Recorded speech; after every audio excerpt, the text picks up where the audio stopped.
ज्ञानातिमिरान्धस्य ज्ञानाञ्जनशलाकया चक्षुरुन्मिलितं येन तस्मै श्रीगुरवे नमः। श्रीचैतन्यमनोभीष्टं स्थापितं येन भूतले स्वयं रूप कदा मह्यं ददाति स्वपदान्तिकम्। वाञ्छाकल्पतरुभ्यश्च कृपासिन्धुभ्य एव च पतितानां पावनेभ्यो वैष्णवेभ्यो नमो नमः। जय श्री कृष्ण चैतन्य प्रभु नित्यानंद श्री अद्वैत गदाधर श्रीवासादि गौरभक्तवृंद। हरे कृष्ण कृष्ण कृष्ण हरे हरे, हरे राम राम राम हरे हरे। मुखं करोति वाचालं पंगुं लंघयते गिरिं यत्कृपातमहं वन्दे श्रीगुरुं दीनतारिणां। హరే కృష్ణ. ఈ వాల్మీకి రామాయణం వింటున్నటువంటి అందరికీ కూడా నా హృదయపూర్వక నమస్కారాలు తెలియజేస్తున్నాను. నిన్న మనము చదివాము, వృద్ధుడైనప్పటికీ రెక్కలు లేనప్పటికీ సంపాతి అంటే జటావి యొక్క అన్న సంపాతి, నేను శరీరంతో ఏమీ సేవ చేయలేను శ్రీరాముడికి, కనీసం నా వాచో శక్తితోటి అంటే నా యొక్క మాటలతోటి వాచో శక్తితోటి నేను సేవ చేయగలను అని అంగదునికి, హనుమంతునికి, అక్కడ ఉన్నటువంటి వానరులందరికీ కూడా సంపాతి రావణుని సమాచారము, అక్కడ సీతమ్మ ఉంటుందనే సమాచారాన్ని వారికి తెలియచేశాడు. సీతను గురించి వినడంతో వానరులు చాలా ఆనందపడ్డారు. ఆ తర్వాత సంపాతికి రెక్కలు రావటం, తారుణ్యపు జవసత్వాలు ఉప్పొంగుతున్న అనుభూతి కలగటం, మహానంద సంభరితుడై సంపాతి సీత అన్వేషణను తిరిగి సాగించమని వానరులకి, అంగదుడికి వారిని ప్రోత్సహించి ఆకాశంలోకి దూసుకుపోయాడు. వానరులు సరికొత్త ఆశతో పునరుజ్జీవులై దక్షిణ దిశగా పురోగమించారు. ఈరోజు ఇక్కడి నుంచి మనము పట్టణం చేద్దాం. అయితే వానరులు సముద్ర తీరానికి చేరేసరికి దాని అపార విస్తృతి చూసి దానిని దాటి లంకకు చేరగల శక్తి సామర్థ్యాలు తమకు లేవన్న తలంపుతో నిస్పృహ చెందారు. అంగదుడు మాత్రం నిర్వేదం నిరర్ధకమైంది. దానివల్ల ఎన్నడూ కార్యసిద్ధి కలిగి ఉండలేదు. నిజానికి నిరాశ వైఫల్యానికి మూలం. అది విషసర్పమంతటి ప్రాణాంతకమైనది. రావణుని బంధం నుండి సీతను కాపాడడానికై 100 యోజనాలు లంఘించగలవారు ఎవరైనా సరే ఇప్పుడు దయచేసి ముందుకు వస్తే సుగ్రీవుని ఆగ్రహం నుండి మనం విముక్తులం కాగలుగుతాం అంటూ వానరులను ఉత్సాహపరిచాడు. తన పిలుపుకు ఎవరూ ప్రతిస్పందించకపోయేసరికి అంగదుడు వానరులను వ్యక్తిగతంగా ఎవరెవరు ఎంతెంత దూరం లంఘించగలరో ప్రశ్నించసాగాడు. కొందరు వానరులు 10 యోజనాలు, 20, 30, 40 లేదా 50 యోజనాలు లంఘించగలమని చెప్పారు. మైందుడు తాను 60 యోజనాలు లంఘించగలరని చెప్పగా ద్వివిధుడు 70 అని చెప్పుకున్నాడు. సుశేషణుడు తాను సునాయాసంగా 80 యోజనాలు లంఘించగలనని ప్రకటించాడు. జాంబవంతుడు, ఇదివరలో నేను దాదాపుగా అపరితమైన లంఘన సామర్థ్యం కలిగి ఉండేవాడిని, కానీ ఇప్పుడు జీవితపు అవసాన దశలో ఉన్న నేను 90 యోజనాలు మాత్రమే దుముకగలను. పూర్వం భగవంతుడైన వామనుడు యావత్ విశ్వాన్ని ఆచ్ఛాదనం చేసిన సమయంలో ఆయన 3 అడుగులు వేస్తుండగా నేను ఆయనకు ప్రదక్షిణం చేశాను.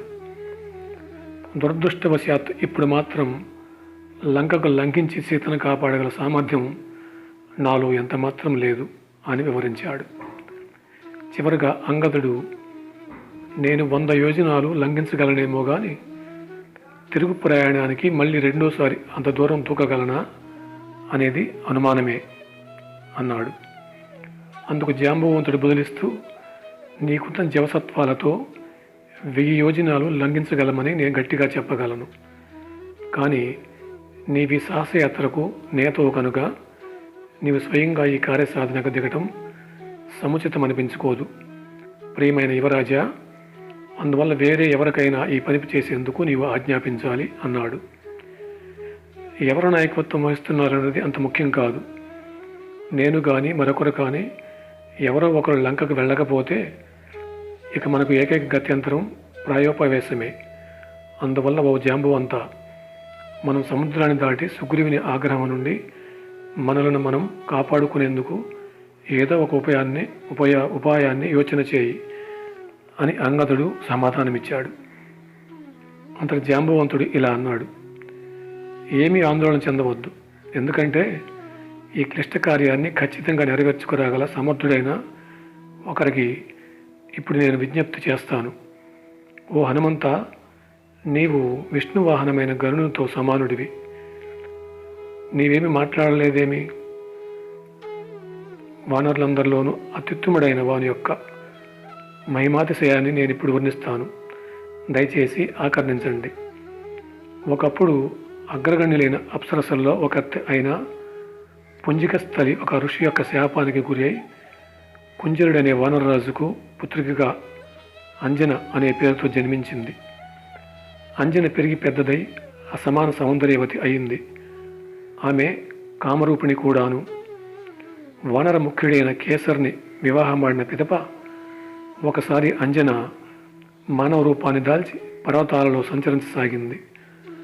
లావణ్యవతి అయిన అంజనను చూసిన వాయుదేవుడు సమ్మోహితుడై మారుతం చేత ఆమె వస్త్రాన్ని తొలగించాడు. ఒత్తులాలై సన్నిహితమై ఘర్షించుకుంటున్న అంజన ఉరువులను, ఆమె పీన పయోధరాలను, ఇతరమైన సొగసులను చూసిన వాయుదేవుడు మైథున వాంఛ విచలితుడై బలత్కారంగా ఆమెను పరిష్వంగనం చేసుకున్నాడు. తన ఆక్రాంతకుడిని చూడలేకపోయిన అంజన ఒకే పతిని మాత్రమే అంగీకరించే నా వ్రతాన్ని భంగం చేస్తున్నది ఎవరు అని అంజన బిగ్గరగా అరిచింది. నేను వాయుదేవుణ్ణి.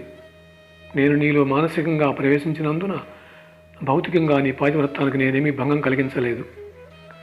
నా అనుగ్రహం వల్ల నాతో సమానంగా మనోజీవంగల శక్తిమంతుడైన పుత్రునికి నీవు జన్మనిస్తావు అని వాయుదేవుడు బదులు పలికాడు.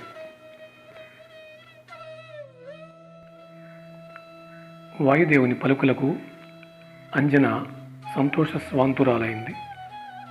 ఆ తర్వాత కొద్ది కాలానికి ఆమె ఒక పర్వత గుహలో హనుమంతుణ్ణి ప్రసవించింది. మరునాటి ఉదయం శిశువైన హనుమంతుడు ఉదయించే సూర్యుని చూసి మెరిసే ఫలంగా భ్రమించాడు. దానిని పట్టుకోదలచి ఆకాశంలో 3000 యోజనాలకు పైగా ఎత్తుకు ఎగిరాడు. కానీ సూర్యుని తేజస్సుచే భూమికి విసిరివేయబడ్డాడు. క్షతహీనుడై, అంటే గాయమనేది లేక, మరోసారి పైకెగిరాడు. అయితే ఈసారి ఈ నిర్భయుడైన వానరుని సాహసాన్ని చూసి ఇంద్రుడు ఆగ్రహించి తన వజ్రాయుధాన్ని విసిరాడు. అలా ఆ దేవేంద్రుని ఆయుధం హనుమంతుని ఒక పర్వత ప్రాంతానికి విసిరికొట్టగా అతని చిబుక వామపార్శ్వం చిట్లింది. నిజానికి ఈ సంఘటన వల్లనే హనుమంతునికి ఆ పేరు వచ్చింది. హనుమంతుడంటే హనువు భంగమైన వాడు అని అర్థం. తన కుమారునిపై ఇంద్రుని దాడిని చూసిన వాయువు ఆగ్రహోద్రగుడై ముల్లోకాలలో వాయు ప్రసారాన్ని స్తంభింపచేయసాగాడు. దీనితో దేవతలంతా విపరీతమైన ఆందోళనతో హాహాకారాలు చేయసాగారు. బ్రహ్మదేవుణ్ణి ముందుడుకుని వాయుదేవుణ్ణి శాంతింపచేయడానికై క్షణాల మీద ఆయన నివాసానికి వెళ్ళారు. వాయుదేవుడికి సంతృష్టి కలిగించడానికే బ్రహ్మదేవుడు హనుమంతుని యుద్ధంలో అజేయునిగా నిలిచేలా వరమిచ్చాడు. తన వజ్రాయుధం వానర శిశువును వధించకపోవడం చూసి దేవేంద్రుడు ఆశ్చర్యానందాలు పొందాడు. అందువల్ల హనుమంతునికి ఇచ్ఛామరణ వరాన్ని ప్రసాదించాడు. చివరకు జాంబవంతుడు ఇలా ముగించాడు: హనుమంతుడు ఒక్కడే మన కార్యాన్ని నిర్వహించగల సమర్థుడని నేను భావిస్తున్నాను. వెనుకటి రోజుల్లోనైతే ఈ పాటి లంఘనం నాకు ఒక లెక్కలోని అయి ఉండేది కాదు. బలిచక్రవర్తి యొక్క రాజ్యాన్ని లాగివేసుకోవడానికై భగవానుడైన త్రివిక్రముడు తన 3 అడుగులను విస్తరించినప్పుడు నేను అంతరిక్షంలోకి ఎగిరి ఆయనకు 21 మార్లు ప్రదక్షిణలు చేశాను. దేవతలు అమృతాన్ని ఉత్పన్నం చేయదలిచినప్పుడు క్షీర సముద్రంలోకి విసిరివేయబడిన మూలికల అన్నింటినీ ఎవరి సహాయం లేకుండా సేకరించిన వాడిని నేనే. అయితే ఇప్పుడు నేను బాగా వృద్ధుడైపోయాను.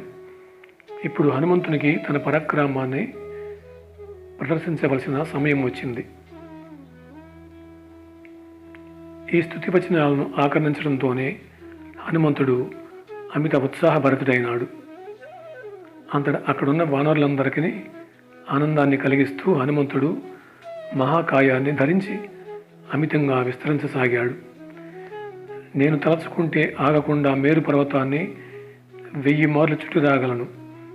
సముద్ర జలాలను ఎగరగొట్టి యావత్ ప్రపంచాన్ని జలమగ్నం చేయగలను. గరుడు గగనతలాన్ని ఎగురుతుండగా అతనికి 1000 మార్లు ప్రదక్షిణమాచరించగలను. లంకా నగరాన్నంతటిని సమూలంగా పెగిలించి వేసి ఎంతటి దూరానికైనా మోసుకుపోగలను అంటూ స్వీయ మహిమాతిశయాన్ని వర్ణించసాగాడు. హనుమంతుడు తన పరాక్రమాన్ని శ్లాఘించుకోవడం విన్న వానరులంతా ఉత్తేజితులైనారు. అయితే పరిస్థితి యొక్క తీవ్రతను అతనికి గుర్తు చేయదలిచి, నీవు తిరిగి వచ్చేటంత వరకు మేమిక్కడ ఒంటికాలిపై నిలిచి ఉంటాం. మా ప్రాణాలు, సీతను తిరిగి పొందగల ఆశలు అన్నీ నీ మీదనే ఆధారపడి ఉన్నాయి అన్నారు. హనుమంతుడు వానరులతో, నేను దూకటానికి ఈ భూమిపై ప్రయోగించే అపారమైన ఒత్తిడిని భరించగల సమర్థత మహేంద్ర పర్వతానికే ఉంది. కనుక నేను మహేంద్ర పర్వత శిఖరం మీద నుంచి లంఘిస్తాను అని వానరులకు తెలిపాడు. అంతటా హనుమంతుడు బయలుదేరి మరు నిమిషములో తన బృహత్తరమైన లంఘనకు ఆధారపీఠంగా వినియోగపడగల మహాశక్తివంతమైన మహేంద్రగిరికి చేరుకున్నాడు.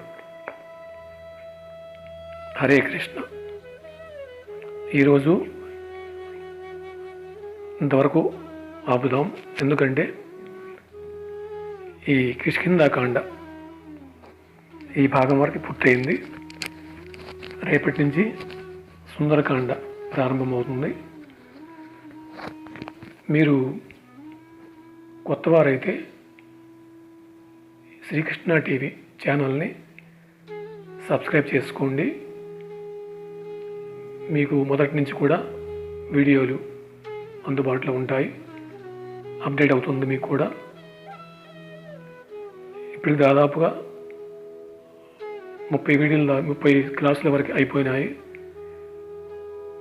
కొత్త వారికి కన్ఫ్యూజ్గా ఉంటుంది కాబట్టి ఛానల్ని సబ్స్క్రైబ్ చేసుకుంటే మొదటి నుంచి వినే అవకాశం ఉంటుంది. మీరు వింటమే కాకుండా మీకు తెలిసిన వారికి కూడా షేర్ చేసి వారికి కూడా ఈ వాల్మీకి రామాయణం వినే అవకాశాన్ని కల్పించండి. భగవంతుని సేవ, సర్వీస్ మనము ఇంతకుముందు చదివాము. సంపాతి చెప్తున్నాడు, జటాయువ అన్న, నేను భౌతికంగా శ్రీరాముడికి ఏమీ సేవ చేయలేను. అందువల్ల నేను వాచోశక్తితోటి సేవ చేస్తాను. మనం కూడా, అంటే ఆయన వృద్ధుడు, చాలా సంవత్సరాల నుంచి కూడా ఆయన ముసలివాడై అందులో రెక్కలు లేక ఒక చోటనే పడి ఉన్నాడు పాపం. అటువంటివి సంపాతి కూడా భగవంతుని సేవ కోసం పరితపిస్తున్నాడు. నేను ఏమి చేయలేనే అని. అయినప్పటికీ వాచోశక్తిని ఉపయోగించి నేను సేవ చేయడానికి నాకు అవకాశం ఇవ్వండి రావణుని సీతమ్మ యొక్క సమాచారాన్ని వాళ్ళకి తెలియజేసి వెళ్ళిపోయాడు. ఈ భౌతిక ప్రపంచంలో మనందరం కూడా వృద్ధులమే. మనం ఒకచోట కూర్చొని ఇంట్లో మంచినీళ్ళు కావాలన్నా ఎవరో ఒకరికి పురమాయిస్తాము. చిన్న చిన్న పనులకు కూడా ఒకరి మీద ఆధారపడుతూ ఉంటాము. అందుకే నేను వృద్ధులు అంటున్నాను. ఎవరి పని వారు కనుక సక్రమంగా చేసుకుంటూ ఉంటే మన శరీరానికి మంచిది, ఆరోగ్యానికి మంచిది. అలా ఇక్కడ భగవంతునికి సేవ అనే విషయంలో మాట్లాడుతున్నాం మనం. మన శరీరం అంటే వృద్ధులు నేను శరీరం సహకరించలేదు అంటుంటారు. మాకు గురువుగారు చెప్తారు, ఒక సేవ ఇచ్చినప్పుడు ఆ సేవని నేను చేయలేనేమో ప్రభు అని అన్నాము అంటే దాన్ని నేను చేయను అని అర్థమని చెప్తుంటారు మాకు. మెటీరియల్గా కూడా అంతే, భౌతికంగా కూడా మనం ఏదన్నా ఒక పని చేయనున్నప్పుడు జనరల్గా నేను చేయలేనయ్యా ఆ పని అంటాము. దాని అర్థము దాన్ని నేను చేయను అని. అంటే మనకు ఇష్టముగా ఉంటే చేస్తాము, ఇష్టం లేకపోతే దాన్ని చేయము మనం. అలాగే ఇష్టమైన వ్యక్తులు చెప్తే చేస్తాము, ఇష్టము కాని వ్యక్తులు చెప్తే చేయము. ఈ విధంగా ఉంటుందన్నమాట మన యొక్క పరిస్థితి. అందుకే మనకి చిన్నవాడైన ప్రహ్లాదుడు చెప్తున్నాడు. ఆయన బాలుడు, చిన్నపిల్లవాడు, 5 years బాయ్. తన గురువు గారు క్లాసులో చెప్తున్నప్పుడు అన్నీ వింటాడు.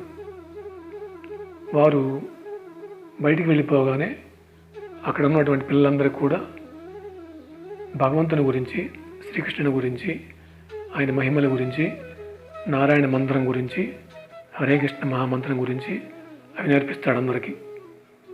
అవే నేర్చుకుంటాడు. అంటే చిన్నపిల్లవాడైనా భగవంతుని మీద, శ్రీకృష్ణుని మీద అంత భక్తి విశ్వాసం కలిగి ఉన్నాడు. ఆ ప్రహ్లాదుడు చెప్తున్నాడు అందరికీ, అక్కడున్న పిల్లలందరికీ కూడా, మనము ఒక 100 సంవత్సరాలు బతికితే అందులో ఒక 10 సంవత్సరాలు బాల్య వయస్సులో గడిచిపోతాయి. ఇంకొక 10-15 సంవత్సరాలు చదువు నేర్చుకోవడంలో నిమగ్నమైపోతాము. అంటే 20 సంవత్సరాలు అయిపోయింది. ఒక 50 సంవత్సరాలు మన జీవితం మొత్తం కూడా నిద్రపోతాము. ఇంకా 30 సంవత్సరాలు ఉంటాయి. ఈ 30లో చివరి 10 సంవత్సరాలు వృద్ధాప్యము, అనారోగ్యంతో మనము బాధపడుతూ ఉంటాము. కాలం గడిచిపోతుంది. ఇంకొక 20 సంవత్సరాలు ఉంటాయి. ఈ 20 కూడా కరెక్ట్గా ఉంటే, అప్పటి వరకు బతుకుంటే 100 సంవత్సరాలు అనే క్యాల్కులేషన్ ప్రకారం ఈ 20 కూడా మనము ఉద్యోగ ప్రయత్నము లేక వ్యాపార ప్రయత్నము, ఆ కార్యక్రమంలో కుటుంబము, సమాజంలో కొన్ని పరిస్థితులతోటి మమేకమై భార్య, పిల్లలు, వారి కోసం కష్టించి పనిచేస్తూ సమయాన్ని గడిచిపోతుంది. ఈ విధంగా 100 సంవత్సరాల సమయాన్ని మనం కరెక్ట్గా జీవిస్తే సమయం అంతా కూడా అయిపోయింది. మరి మనము భగవంతుని గురించి చింతన ఎప్పుడు మనకు వస్తుంది? అందుకే నాయనలారా, మీరందరూ కూడా ఈ 5 సంవత్సరాలు, ఈ చిన్న వయసులోనే మనందరం భగవంతుని గురించి స్మరిద్దాము. నారాయణ మంత్రాన్ని, హరే కృష్ణ మంత్రాన్ని స్మరిద్దాం అని చిన్నపిల్లవాడైన ప్రహ్లాదుడు ఆ గురుకులంలో ఉన్నటువంటి పిల్లలందరూ కూడా వాళ్ళ గురువు గారు స్నానమాచరించడానికి బయటికి వెళ్ళినప్పుడు ఈ విషయాన్ని చక్కగా వర్ణిస్తున్నాడు. చూడండి, మన జీవితం కూడా తామరాకుపై నీటి బొట్టు లాంటిది. మనము జీవితం క్షణకాలంలో మన యొక్క శరీరం వెళ్ళిపోవాల్సిన సమయం వస్తుంది. మనకు తెలిసిపోతుంది. ఒకసారి మనం కనుక సరిగ్గా మన పరిస్థితులను అవగాహన చేసుకుంటే శరీరం ముడతలు పడటము, చూపు తగ్గిపోవటము, ఆరోగ్యం సరిగా సహకరించకపోవటం, ఇవన్నీ కూడా లక్షణాలు. ఎవరో ఒకరు మనల్ని పిలుస్తుంటారు, అంకులనో తాతయ్యో అని. అప్పటికీ మనకి గుర్తుకు రాదు, నేను వృద్ధాప్యానికి వచ్చానే అనే విషయమే మర్చిపోతాము. కాబట్టి మనము భగవంతుని వైపు మన దృష్టిని మరల్చమని నేను చెప్తూ ఉంటాను. ఈ రామాయణము చదవటం వలన నాకు చాలా ఆనందంగా ఉంది. మీరు కూడా వినండి, 1-2 సార్లు వినండి, తప్పులేదు. ఒక 30 నిమిషాలు ఉంటుంది ఈ క్లాస్, నేను చదివేటటువంటి రామాయణం. దీంట్లో ఏమైనా డౌట్స్ ఉంటే కామెంట్ చేయండి. మీకు వాట్సాప్లో నా ఫోన్ నెంబర్ ఉంటుంది. నేను నా గురువుగారి దగ్గర విన్నటువంటివి మాత్రమే చెప్పగలిగితే చెప్పగలను. లేని ఎడల నేను మరలా కనుక్కొనైనా మీకు సమాధానం చెప్పడానికి ప్రయత్నిస్తాను. మీ అందరూ కూడా చాలా శ్రద్ధగా రామాయణాన్ని వింటున్నారు. చూడండి, మనము భగవంతుని సర్వీస్ చేయడానికి ఎప్పుడు కూడా వెనకాడకూడదు. ఒక గుడికి వెళ్ళినా, ఎక్కడ పుణ్యక్షేత్రాలకు వెళ్ళినా భగవంతుని మీదనే మన యొక్క మనస్సుని నిలిపి ఒక చిన్న సేవ, అక్కడ మనకు రామాయణంలో కూడా వస్తుంది, ఉడుతా భక్తి అంటారు. చివరిలో ఉడుత వారధి కట్టడానికి ఇసుకని తీసుకువెళ్ళి వారధి కోసం ఉపయోగిస్తుంది, అక్కడ ఇస్తుంది అన్నమాట. చిన్నది ఉడత ఎంత ఇసుక తీసుకెళ్తుంది, కానీ రాముడు దాన్ని కూడా ప్రేమించి దాన్ని పట్టుకొని దానికి కూడా మోక్షం కలిగించాడు. అందుకే ఉడతా భక్తి అంటారు. మనం మర్చిపోవచ్చు, కానీ మనం భగవంతునికి ఎంత చిన్న సేవ చేసినా కూడా ఆయన ఎప్పుడూ గుర్తుపెట్టుకుని ఉంటాడు. చివరగా ఒక చిన్న వృత్తాంతం చెప్పి ముగిస్తాను. దయచేసి ఎవరు కూడా నా మాటల్లో ఏమైనా తప్పులుంటే క్షమించండి. ఈ రామాయణం చదివేటప్పుడు తడబాటు పడుతుంటాను, అందరూ కూడా పెద్ద మనసుతో క్షమించండి. నేను చిన్న వృత్తాంతం చెప్తాను. ఒకసారి ఒక తండ్రి ఇంట్లో ఎప్పుడు అంటుంటేవాడు, ఎప్పుడయ్యా నాకు విముక్తి భగవంతుడా అని ప్రతిరోజు కూడా ఆయన ప్రే చేస్తున్నాడు భగవంతుడిని. నాకు ఈ శరీరం నుంచి ఎప్పుడు విముక్తి అవుతుందా అని దేవుడి దగ్గర ప్రతిరోజు నమస్కారం పెడుతుంటాడు పూజ చేసుకొని. అలా చేస్తున్నప్పుడు ఒకరోజు నారద మహర్షి ప్రత్యక్షమైనాడు. ఏం నాయనా, మోక్షం కోసం నువ్వు పూజలు చేస్తున్నావు రోజు, నేను వచ్చాను ఇప్పుడు, నాతో వస్తావా అని అడిగాడు. అప్పటి వరకు నాకు మోక్షం కావాలి, ఎప్పుడు నాకు విముక్తి అనుకున్నటువంటి ఆ వ్యక్తి, సరే గురువుగారు, నువ్వు చెప్పినట్లే వస్తాను, నాకు చిన్న కార్యం ఒకటి మిగిలిపోయింది, నా కొడుక్కి వివాహము చేసి ఆ తర్వాత వస్తాను, కొంత సమయం ఉంది అని చెప్పాడు. అప్పుడు నారద మహర్షి సరే అని వెళ్ళిపోయారు. అలా కొంతకాలం గడిచిన మీదట మరలా నారద మహర్షి వచ్చారు. ఏం నాయనా, వెళ్దామా అని. నేను తీసుకెళ్తాను, నాతో వస్తావా అని అడిగాడు నారద మహర్షి. అప్పుడు ఈయన, గురువుగారు, మా కుమారుడికి ఈ మధ్య వివాహమైంది, వాడికి ఏదో ఒక పిల్లో బీరకాయ ఒకటి పుడితే జస్ట్ అప్పుడు దాకా ఉండి నేను వచ్చేస్తాను గురువుగారు అని చెప్పాడు. అప్పుడు నారద మహర్షి సరే నాయన అని మరలా వెళ్ళిపోయాడు. ఇలా కొంతకాలం కలిసింది. తర్వాత మళ్ళీ సేమ్ నారద మహర్షి మరలా వచ్చాడు. వెళ్దామా అని మరలా అడిగాడు. అప్పుడు ఈయన, నమస్తే గురువుగారు, నేను కుశలంగానే ఉన్నాను, బాగానే ఉన్నాను, అబ్బాయికి మ్యారేజ్ అయింది, మళ్ళీ పిల్లలు కూడా పుట్టారు, బాగానే ఉంది గురువుగారు, కొంచెం ఏదన్నా వాడేమో అమాయకంగా ఉన్నాడు, వాడికేం తెలియదు.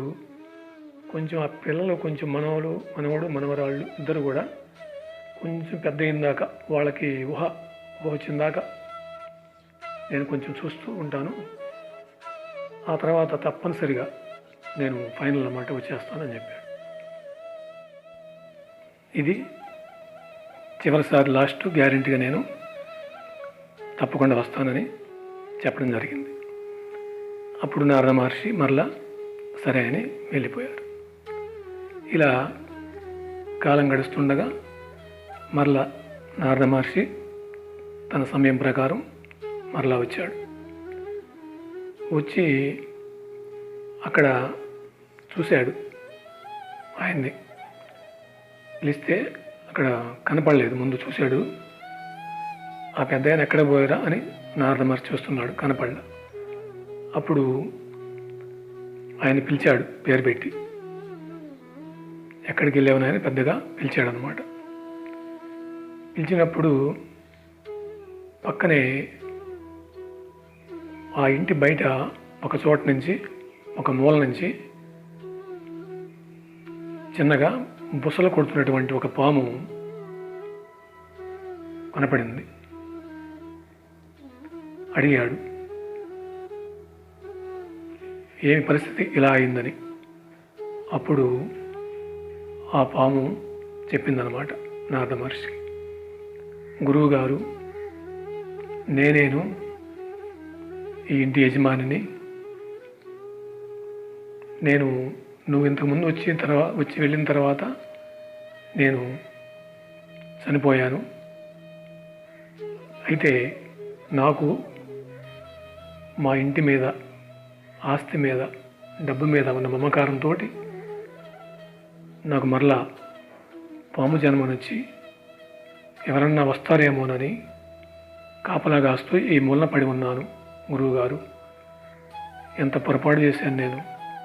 ఆ రోజు మీరు రమ్మంటే వస్తే భగవంతుల్లో ఐక్యమైపోయి ఉండేవాడిని కదా అని తన విచారాన్ని వెలిబుచ్చాడు. అంటే నేను, మా గురువుగారు చెప్పారు, ఇది నేను అంత స్పష్టంగా చెప్పలేకపోయినప్పటికీ దీనిలో ఉన్నటువంటి అర్థము మనందరం అర్థం చేసుకోవాలి. మనకున్న సమయాన్ని మనము, అంటే జనరల్గా మనకి ఈ కలియుగంలో భగవంతుడు వచ్చే అదృష్టం లేదు, ఆయన ప్రత్యక్షమై మనం తీసుకుపోయేంత సీన్ మనకి లేదు. ఇక్కడ జరిగింది ఏమిటంటే, నారద మహర్షి అటువంటి గురువుగారు వచ్చి నేను మోక్షం ఇస్తానన్నా కూడా వెళ్ళే పరిస్థితుల్లో లేరు. ఈ కలియుగంలో కూడా అలాగే జరుగుతుంది. కానీ చివరికి ఏమైంది, తన యొక్క కుటుంబం మీద, పిల్లల మీద, ఆస్తి మీద మమకారం ఎక్కువ ఉండటం వల్ల భగవంతుడు మరలా అక్కడే ఒక పాముగా జన్మనిచ్చి సెక్యూరిటీ పర్పస్గా అక్కడ ఉంచాడు. ఆ యజమాని ఆ పాము రూపంలో నిత్యం క్షణక్షణం భయపడుతూ, ఎవరన్నా చూస్తారేమో, పామును చూస్తే చంపేస్తారు కదా, ఆ విధంగా భయపడుతూ క్షణక్షణము ఆ గోడ రంధ్రం లోపల నుంచి కొత్త వారు వస్తే చూస్తూ లోపల అలా గడపడం జరిగింది. అంటే ఏదో ఒక రోజుకి మరలా మరణం తప్పదు. అంటే దీంట్లో మనం అర్థం చేసుకోవాల్సింది, మనం శరీరం సహకరించినప్పుడు జనరల్గా అడుగుతాం, ఎందునైనా నాకు ఈ కర్మ తొందరగా ఎప్పుడు పోవాలా, ఎప్పుడు నన్ను తీసుకుపోతావా అంటుంటాం. కానీ శరీరం మీద కూడా ఆసక్తే. ఎందుకు? ఇక్కడ సేమ్ అదే జరిగింది. స్వయాన నారద మహర్షి వచ్చి నేను తీసుకెళ్తానన్నా కూడా వెళ్ళలేదు. మనందరి పరిస్థితి అదే విధంగా ఉంటుంది. ఎలాగూ మృత్యు అనేది తప్పదు. కాబట్టి మనకి అవకాశం ఉన్నంతవరకు సమయాన్ని భగవంతుని యొక్క ఈ రామాయణం, మహాభారతం, భగవద్గీత ఇవి వినండి, ఈ గ్రంథాలు చదవండి. ఎలాగూ చనిపోయేదే కాబట్టి ఇలాంటి ఆధ్యాత్మిక గ్రంథాలు చదివి చనిపోతే మంచిది. చదవకపోయినా చనిపోతాం అట్లా. కనుక చదివితే చాలా మంచిది. ముఖ్యంగా హరే కృష్ణ మహామంత్రాన్ని కనీసం రోజుకి 108 సార్లు చేయమని అందరినీ కూడా నేను అభ్యర్థిస్తున్నాను. ఇక్కడ ఏమీ లేదు, అందరూ చాలా భగవంతుడు అన్నీ ఇచ్చాడు, మనందరం కూడా చాలా ఆనందంగా ఉన్నాం. కానీ ఏదో తెలియనటువంటి ఒక నిరాశ నిస్పృహలకు లోనవుతుంటాం. ఏదో సమస్య, భౌతికమైన సమస్య. ఈ సమస్యలు మనకి ఈ శరీరం ఉన్నంతకాలము ఈ భౌతికమైన సమస్యలు తప్పవు. కాబట్టి సమస్యల్ని వాటిలో సతమతం అవ్వకుండా భగవంతుని వైపు దృష్టి మరలిస్తే మనం చాలా ఆనందంగా ఉండగలం. అప్పుడు మనకు ఆ సమస్యలు కనపడవు. ఒకవేళ సమస్యలు ఏర్పడినా కూడా మన దృష్టి కూడా మారుతుంది. వాటిని సమస్యగానే పరిగణించం. అలాంటి ఆనందం కలుగుతుంది. కాబట్టి మనం ఈ రామాయణ మహాభారతాలని తప్పకుండా చదవండి, వినండి. ఎందుకంటే మార్గం లేదు. హరే కృష్ణ మహామంత్రాన్ని జపం చేయండి. ఎవరైతే మీకు ఇష్టమైతే ఆ దేవతల్ని పూజించండి. తెలియనప్పుడు ఏదో ఒక దేవతని పూజిస్తూ ఉంటే మనం పూర్తిగా విషయాలు తెలుసుకున్న తర్వాత ఎవరైతే ముఖ్యమైన దేవుడో తెలుసుకొని అప్పుడు పూజించడం మొదలు పెడదాం. నా గురువు గారి దయ వల్ల, ఆ భగవంతుని దయ వల్ల, వాళ్ళ కృప వల్ల నేను ఈ రామాయణాన్ని చదవగలుగుతున్నాను.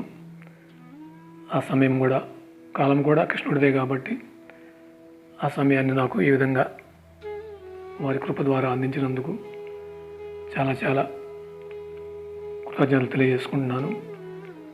అలాగే మీరందరూ కూడా శ్రద్ధగా వింటున్నందుకు మీకు కూడా చాలా చాలా కృతజ్ఞతలు. నేను మాట్లాడిన దాంట్లో ఎవరన్నా బాధపడే మాటలుంటే నన్ను క్షమించండి. మంచి విషయాలను తీసుకోండి. హరే కృష్ణ. శ్రీ సీతారామ లక్ష్మణ భగవాన్కి జై, హనుమాన్కి జై, శ్రీల ప్రభుపాదకి జై, శ్రీల గురుదేవ్కి జై, అనంతకోటి భక్త బృందకి జై, హరే కృష్ణ మహామంత్రకి జై. హరే కృష్ణ. ఈరోజుకి ఇంతవరకు సెలవు తీసుకుంటున్నాను. అందరికీ ధన్యవాదాలు.